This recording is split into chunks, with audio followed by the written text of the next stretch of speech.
Real Madrid ने Liverpool को हरा के अपना 14th यूसीएल टाइटल जीत लिया है।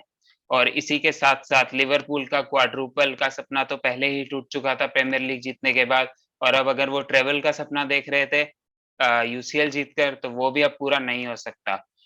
ओवरऑल अगर कल के गेम की बात करूँ तो लिवरपूल ज़्यादा डोमिनेंट टीम लगी मुझे तो पर्सनली, क्योंकि अ, रियल मैड्रिड के अटैकर्स और मिडफील्डर्स उतना उनकी तरफ अटैक कर नहीं पा रहे थे। बट डिफेंसिवली रियल मैड्रिड बहुत बेहतर थी लिवरपूल के कंपैरिजन में। फर्स्ट हाफ में लिवरपूल में ट्रेंट अलेक्जेंडर-आर्नोल्ड काफ़ी अच्छी डिफेंडिंग कर रहे थे, बट सेकंड हाफ में Vinicius junior got the best of him. और उसी के साथ-साथ बस एक वो गोल जो विनीसियस जूनियर ने कर दिया, वही डिफरेंस रहा दोनों टीम के बीच में। बट जो सबसे बड़ा डिफरेंस था और जो मैन ऑफ द मैच थे उस मैच के, वो थे थिबो कोर्टुआ। थिबो कोर्टुआ ने इतने सेव्स किए फर्स्ट हाफ में ऑलमोस्ट 3 से 4 सेव्स ऐसे थे, जो आसानी से गोल हो सकते थे, जो थिबो कोर्टुआ ने सेव किए। तो मैन ऑफ द मैच तो थिबो कोर्टुआ को ही मिलना चाहिए था और उन्हें ही मिला।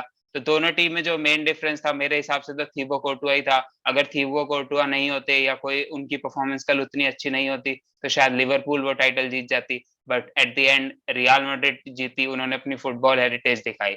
इसके साथ हम आगे बढ़े तो लिवरपूल से ही पहली न्यूज़ बताऊँगा, वो है कि कन्फर्म हो चुका है कि सादियो माने इस समर लिवरपूल को लीव कर रहे हैं। और जैसे ही उनके लिंक्स आ रहे थे, वो आ रहे थे बायर्न म्यूनिच के साथ। तो सादियो माने मोस्ट प्रोबेबली बायर्न म्यूनिच ही जॉइन करेंगे। मेरे ख्याल से रीज़न ये हो सकता है, उन्होंने कहा है कि he wants to explore new possibilities, new experiences. तो और ऐसा भी है कि लिवरपूल उनको शायद उतनी वेजेस अफोर्ड भी ना कर पाए जितनी वो चाहते हैं लिवरपूल से।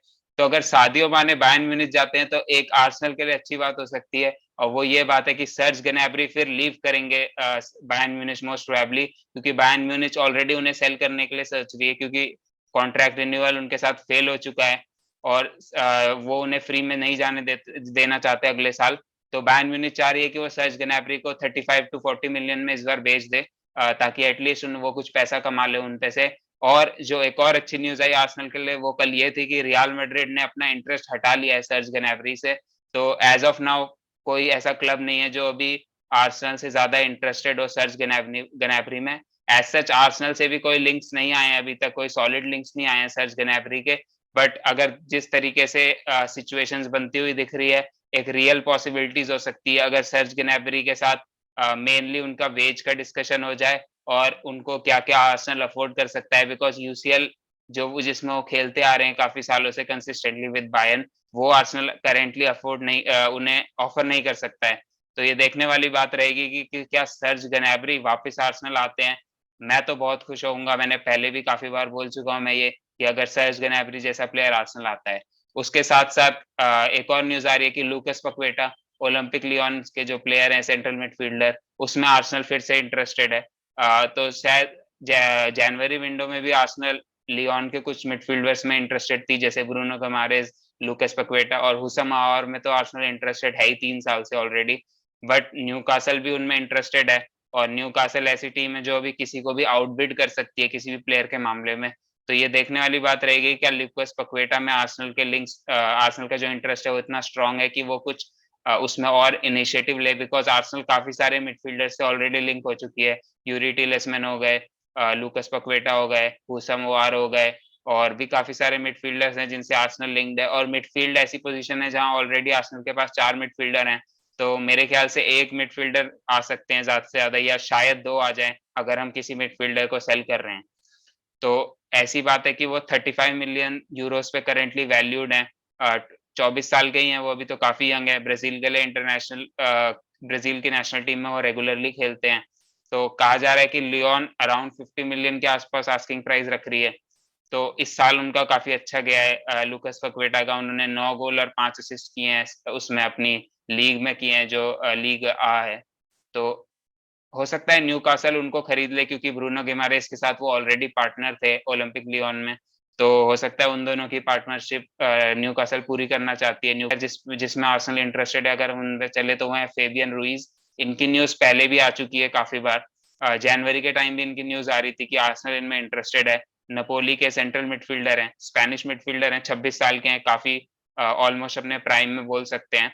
अपने लास्ट ईयर ऑफ कॉन्ट्रैक्ट में जाएंगे। 2023 में उनका कॉन्ट्रैक्ट नपोली के साथ खत्म हो रहा है और उन्होंने कॉन्ट्रैक्ट नेगोशिएशन से मना कर दिया है। दैट मीन्स कि वो एक मूव देख रहे हैं किसी और क्लब में। तो नपोली चाहती है कि वो इस सीजन उन्हें बेच दे ताकि अगले साल वो फ्री में ना जाए। तो नपोली का आस्किंग प्राइस अराउंड 25 मिलियन बताया जा रहा है। तो मेरे ख्याल से एक बहुत अच्छी साइनिंग हो सकती है, क्योंकि एक ऐसे प्लेयर है जो सेंट्रल मिडफील्ड में भी खेल सकते हैं और डिफेंसिव मिडफील्डर के रोल में भी खेल सकते हैं। तो जैसे कि हमें पता है कि पार्टे बहुत इंजर्ड होते रहते हैं, तो एक एक्सपीरियंस मिडफील्डर अगर हमारे पास ऑप्शन में रहेगा जो डिफेंसिव मिडफील्डर का रोल भी कवर कर सके इन केस ऑफ इंजरीज, तो वो बहुत बढ़िया एक अच्छी बात रहेगी। ऊपर से वो लेफ्ट फुटेड हैं, तो वो ऑब्वियसली जहाँ पे अभी ग्रैनिट झाका खेल रहे हैं उस रोल में भी खेल सकते हैं। तो देखने वाली बात है ये है कि अगर वो आते हैं तो वो किस रोल में आएँगे, क्योंकि वो काफ़ी एक लाइक 26 इयर्स ओल्ड हैं, तो वो एज़ बेंच पे बैठने तो सिर्फ आएँगे नहीं।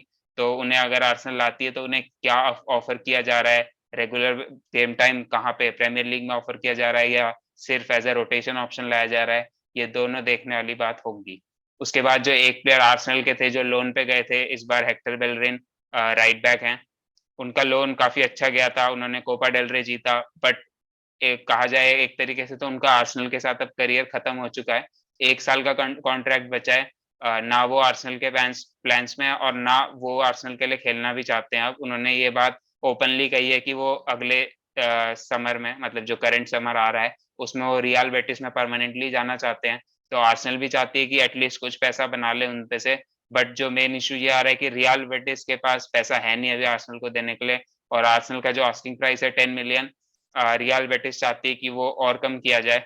तो वो उनकी एक्सपेक्टेशंस ये है कि वो चाहते हैं कि उन्हें लग रहा है कि Arsenal will agree, because Arsenal want to cut their losses from Hector Bellerin, because Hector Bellerin काफ़ी अच्छी वेजेस पे, अच्छी खासी वेजेस पे हैं, और एट लीस्ट आर्सेनल कुछ मिलियंस बना पाएगी तो they can use them to purchase new players. तो I think he will be leaving this summer for good. So let's move to next जो है हमारे चेल्सी से न्यूज़ आ रही है कि Ousmane Dembele is very close to signing for Chelsea. तो जैसे कि चेल्सी से काफ़ी प्लेयर्स लिंक हो रहे थे, जैसे नेमार भी लिंक हो रहे थे क्योंकि पीएसजी ने उन्हें भी as an option to sell रखा है। तो नेमार, और क्योंकि विंगर अभी ऐसी पोज़ीशन है जो चेल्सी को चाहिए, और with the new ownership coming in, वो ओनर्स थोड़ा पैसा इन्वेस्ट भी करना चाहेंगे। तो उस्मान डेम्बेले एक ऐसे प्लेयर हैं जिनकी वेजेस डिमांड काफ़ी हाई हैं। वो साइनिंग ऑन बोनस भी काफ़ी हाई डिमांड करेंगे। तो एक अच्छा खासा इन्वेस्टमेंट चाहिए उस्मान डेम्बेले पे। उस्मान डेम्बेले जब वो इंजर्ड नहीं होते हैं, he is a world class player, जो अभी हमने बार्सिलोना के उनके लास्ट स्पेल में देखा है जनवरी के बाद से। उन्होंने 13 असिस्ट दिए हैं, जबकि उन्होंने सिर्फ 15 गेम स्टार्ट किए हैं। तो Usman Dembele is a player of his own class, उनके पास अपना यूनिक टैलेंट है। तो अगर वो चेल्सी आते हैं, तो चेल्सी का अटैक को एक नई डायमेंशन मिल जाएगी। तो अब देखने वाली बात है कि क्या वो चेल्सी आ पाते हैं या नहीं आ पाते हैं। उसके साथ-साथ मैनचेस्टर यूनाइटेड, जैसा मैंने कल भी बताया था कि Manchester United are interested in N'Golo Kante. तो मैनचेस्टर यूनाइटेड एक तरीके से एरिक टेन हैग के अंडर अपनी मिडफील्ड को पूरी तरीके से रिवैम्प करने की कोशिश कर रही है।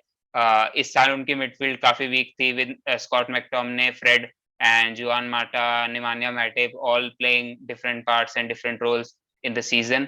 तो नेमान्या मैटिप और जुआन माटा तो मोस्ट प्रोबेबली इस समर लीव कर रहे हैं, और फ्रेड और McTominay are not up to Manchester United's level according to some of fans and pundits. So Erik ten Hag भी चाहते हैं कि he get some new midfielder। तो फ्रैंकी डी यॉन्ग से जैसे उनकी बात चली रही है, तो काफ़ी रिपोर्ट्स, कन्फ्लिक्टिंग रिपोर्ट्स आ रही हैं। कुछ कह रहे हैं कि they are agreeing over a fee with Barcelona, और कुछ रिपोर्ट्स ऐसा कह रही हैं कि Frenkie de Jong wants to play in Champions League, so he won't be joining Manchester United. So उसके साथ-साथ जो दूसरे मिडफील्डर्स वो टारगेट कर रहे हैं वो है एंगोलो कांटे। 31 इयर्स ऑफ एज है एंगोलो कांटे की।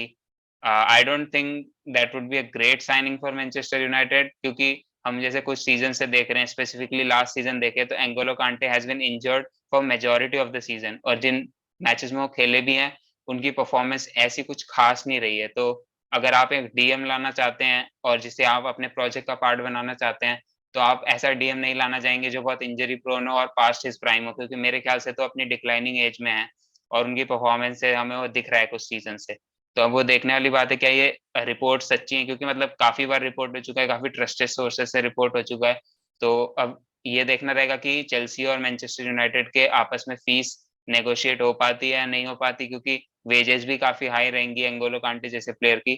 तो मैनचेस्टर यूनाइटेड क्या उन्हें सही में लाती है ओल्ड ट्रैफर्ड पे या नहीं, ये अब समर ट्रांसफर विंडो के एंड सादियो माने के लीव करने के साथ-साथ लिवरपूल कहा जा रहा है कि डार्विन नूनेज़ में बहुत इंटरेस्टेड है। डार्विन नूनेज़ जिसमें मैनचेस्टर यूनाइटेड भी काफ़ी इंटरेस्टेड थी और कहा जा रहा था कि बेनफिका उनके लिए 100 मिलियन चाहती है और साथ-साथ में डार्विन नूनेज़ पर्सनली यूसीएल फुटबॉल खेलना चाहते हैं। तो लिवरपूल तो डेफिनिटली 100 मिलियन तो पे नहीं करेगी but I think a fee lesser around 60-50 millions can be negotiated और Darwin Nunez would definitely prefer to play for Liverpool than Manchester United because Liverpool are in Champions League और वो हर साल premiere league के लिए compete करते हैं और Manchester United will be playing in Europa league and they will go into a rebuild. उसके साथ-साथ जो एक और न्यूज़ आ रही है वो ये है कि मैनचेस्टर यूनाइटेड ने कन्फर्म कर दिया है कि Ralf Rangnick will not be there from next season as a consultant. तो कहा ये जा रहा था कि after having being there for 6 month अब जब एरिक टेन हैग आ जाएँगे तो Ralf Rangnick will be a consultant and will help from upstairs that is कि वो रिक्रूटमेंट और अदर थिंग्स में हेल्प करेंगे। बट अब जैसे कि उन्होंने ऑस्ट्रिया की जॉब ले ली थी, ऑस्ट्रिया नेशनल टीम की एज़ अ मैनेजर, तो उन्होंने कन्फर्म कर दिया है that he will be leaving the club and he won't B a consultant. तो इन्हीं न्यूज़ के साथ आज मैं खत्म करता हूँ। मिलते हैं नेक्स्ट वीडियो में, तब तक के लिए थैंक यू एंड